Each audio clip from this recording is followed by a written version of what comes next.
जय जोहार, नमस्कार। दैनिक छत्तीसगढ़ चैनल देख रहे हैं आप। मैं हूं आपके साथ अभिजीत कुमार और करते हैं आज की खबरों की शुरुआत सबसे पहली बड़ी खबर के साथ। इससे पहले छत्तीसगढ़ से अगर आप और देखना चाहते हैं रोजाना छत्तीसगढ़ के समाचार तो नीचे लाल कलर का सब्सक्राइब बटन दिया है, जिसे दबाकर इस चैनल को आपको सब्सक्राइब करना है।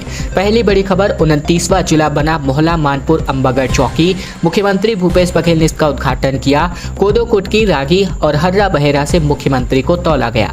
दरअसल छत्तीसगढ़ के मुख्यमंत्री भूपेश बघेल ने बीते दिन मोहला में राज्य के 29वें जिले मोहला मानपुर अंबागढ़ चौकी का शुभारंभ किया।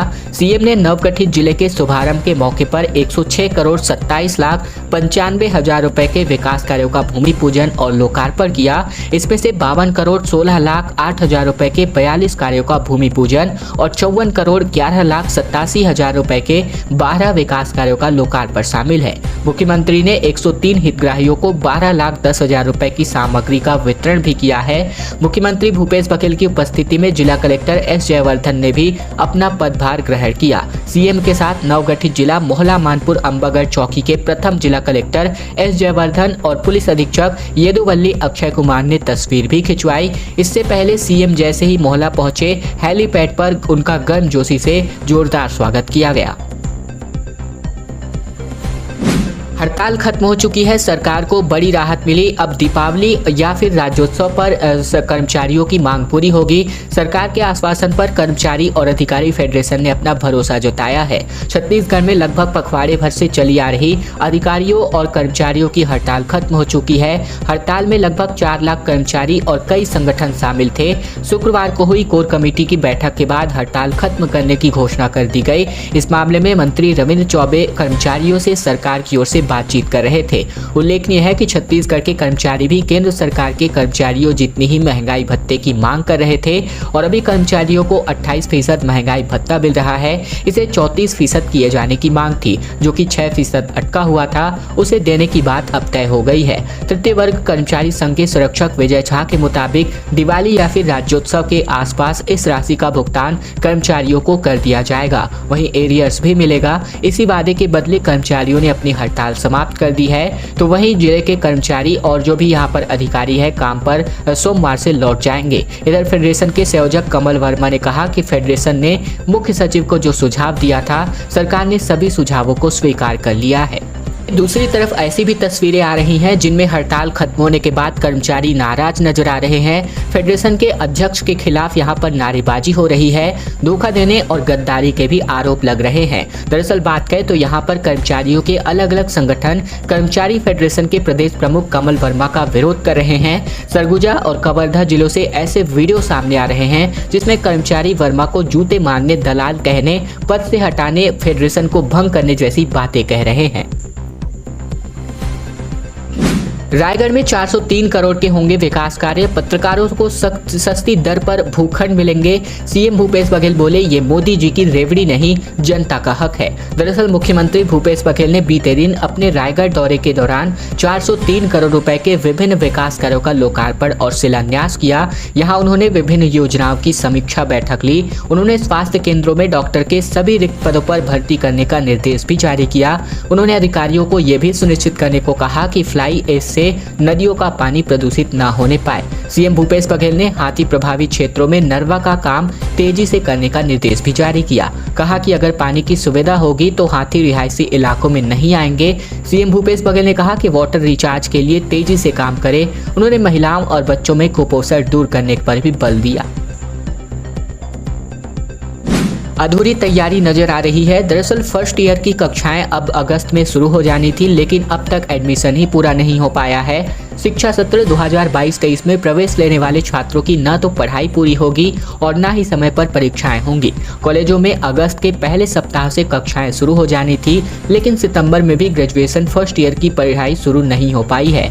परीक्षा के लिए 180 दिन की क्लासेस जरूरी होती हैं, लेकिन प्रदेश में देरी की वजह से ये लक्ष्य पूरा नहीं हो पाएगा। इसीलिए रवि जयशंकर विश्वविद्यालय की वार्षिक परीक्षा इस बार देर से होने की संभावना शुरुआत से ही बन रही है। उच्च शिक्षा विभाग के एकेडमिक कैलेंडर के मुताबिक बीए, बीकॉम, बीएससी समेत ग्रेजुएशन फर्स्ट ईयर के अन्य कोर्सेज में दाखिले की प्रवेश प्रक्रिया जून-जुलाई में शुरू हुई। 16 अगस्त तक प्राचार्य स्तर और 26 अगस्त तक कुलपति की अनुमति से प्रवेश दिए जाने थे। इस तरह अगस्त के पहले सप्ताह से कक्षाएं शुरू हो जानी थी, लेकिन निर्धारित समय तक कॉलेजों में प्रवेश ही नहीं हो पाए, जिस वजह से कोर्सेज पिछड़ती नजर आ रही हैं।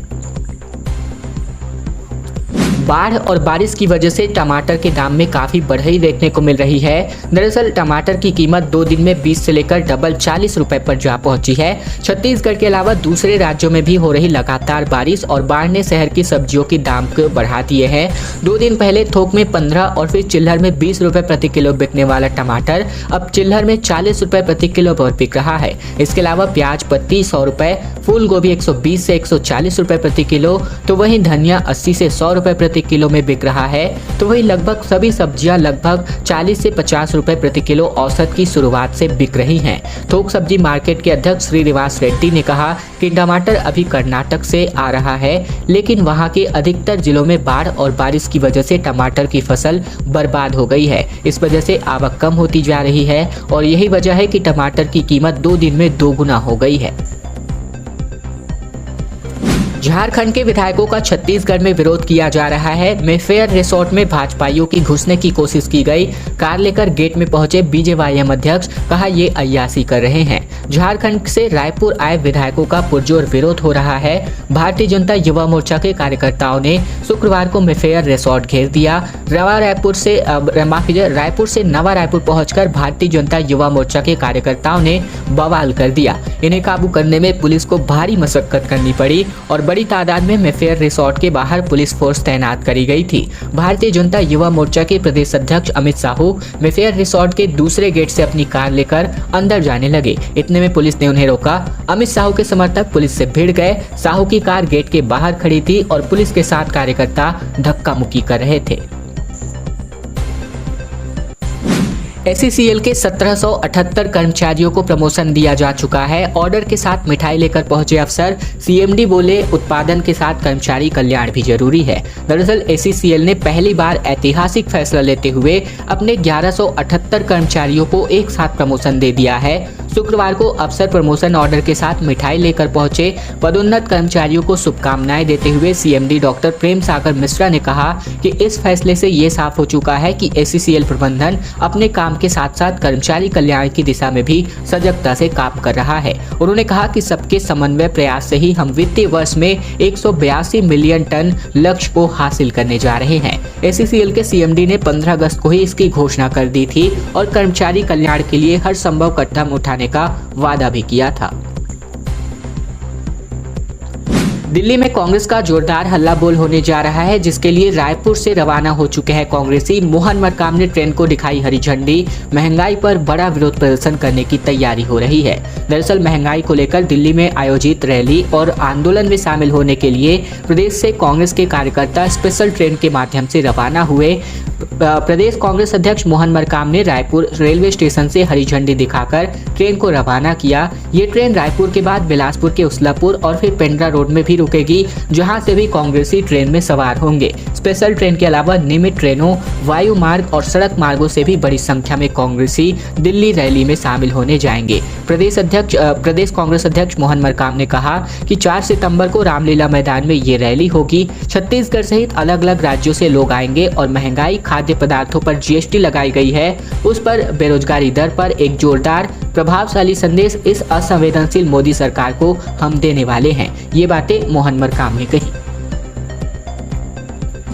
संघ प्रमुख संघ छत्तीसगढ़ बीजेपी की रणनीति तय करेंगे। राष्ट्रीय अध्यक्ष जेपी नड्डा 9 सितंबर को रायपुर आ रहे हैं। एयरपोर्ट पर 2000 कार्यकर्ता जुटाने की तैयारी हो रही है। दरअसल 9 सितंबर को भारतीय जनता पार्टी के राष्ट्रीय अध्यक्ष जेपी नड्डा रायपुर पहुंच रहे हैं। नड्डा रायपुर में 3 दिनों तक रहेंगे। उनके स्वागत के लिए भाजपा ने जोरदार तैयारियां कर रखी है। संसद विधायक जेपी नड्डा के स्वागत को लेकर अपनी टीमों को लेकर बैठक कर रहे हैं और सभी की अलग अलग जिम्मेदारियां बांट दी गई हैं। नड्डा इस दौरान प्रदेश के संगठन के नेताओं, विधायकों, सांसदों की बैठक भी लेंगे।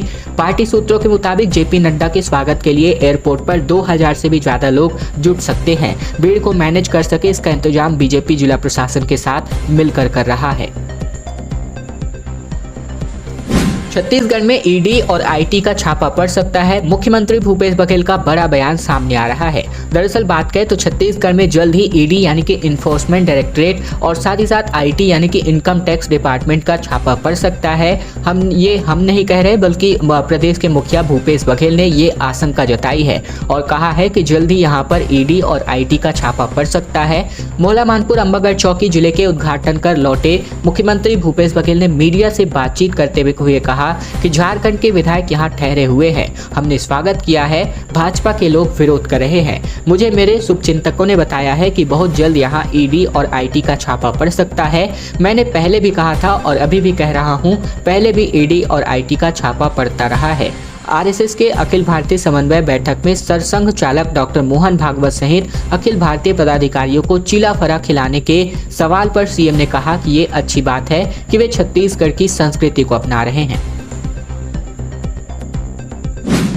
और अब बात जगदलपुर किरंदुल के बीच टुकड़ों में पटरियां बिछाई जा रही हैं। 6 साल लेट है रेलवे लाइन का दोहरीकरण का कार्य। जहां काम हुआ वहां निरीक्षण करने अब टीम पहुंचने जा रही है।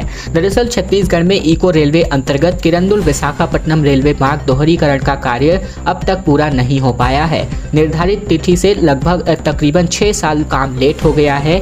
इधर रेलवे के सूत्रों ने कामों में लेट लतीफी होने का कारण वन विभाग के क्लियरेंस देने में लेट और नक्सली दहशत होने की वजह बताई है। हालांकि हाल ही में दापाल काकलूर के बीच कुछ हिस्से का काम पूरा कर लिया गया है, जिसका टेक्निकली निरीक्षण करने के लिए पहली बार टीम 7 सितंबर को बस्तर पहुंच रही है। दरअसल जगदलपुर से किरंदुल के बीच तकरीबन 120 किलोमीटर तक रेलवे लाइन दोहरीकरण का काम साल 2014 में शुरू हुआ था, जो कि साल 2016 तक पूरा किया जाना था, लेकिन काम की गति धीमी थी, इसीलिए समय बढ़ाकर साल 2018 किया गया। छत्तीसगढ़ में आरएसएस के विभिन्न संगठनों की समन्वय बैठक 10 सितंबर को होगी शुरू। जानिए इन मुद्दों पर होगी चर्चा। दरअसल बात करें तो यहाँ पर राष्ट्रीय स्वयंसेवक संघ यानी कि आरएसएस से जुड़े विभिन्न संगठनों की समन्वय बैठक 10 सितंबर से शुरू होकर 12 सितंबर तक चलेगी। ये बैठक छत्तीसगढ़ के रायपुर में आयोजित होगी। बैठक में सामाजिक एवं राष्ट्रीय सुरक्षा से जुड़े मुद्दों की सहित वैचारिक क्षेत्र, आर्थिक जगत, सेवा कार्यों आदि के बारे में गहन चर्चा होगी। आरएसएस के अखिल भारतीय प्रचार प्रमुख सुनील अम्बेकर ने ये बयान जारी करके जानकारी दी है। दरअसल मीडिया रिपोर्ट्स के मुताबिक सुनील अम्बेकर ने अखिल भारतीय स्तर की यह व्यापक समन्वय बैठक हर साल में एक बार आयोजित की जाती है और इस बार ये बैठक 10 से 12 सितंबर तक छत्तीसगढ़ के रायपुर में होने जा रही है। बैठक में सरसंघ चालक मोहन भागवत, सरकार्यवाह दत्तात्रेय होसबोले सहित 5 सह कार्यवाहक एवं जो प्रमुख पदाधिकारी हिस्सा लेने वाले हैं। खैर दोस्तों, आज की खबरों का सिलसिला बस यहीं तक का था। वीडियो अगर आपको पसंद आए तो इस वीडियो को लाइक कीजिएगा, चैनल पर नए हैं तो चैनल को सब्सक्राइब कर लीजिएगा, साथ ही साथ घंटी को दबाकर ऑल नोटिफिकेशन को इनेबल कर लीजिएगा, ताकि छत्तीसगढ़ प्रदेश की प्रमुख बड़ी खबरें जो हम आपके लिए रोजाना लेकर आते हैं, रोजाना अपडेट हम आप तक पहुंचा सके। तो दोस्तों चैनल को सब्सक्राइब जरूर कर लीजिएगा।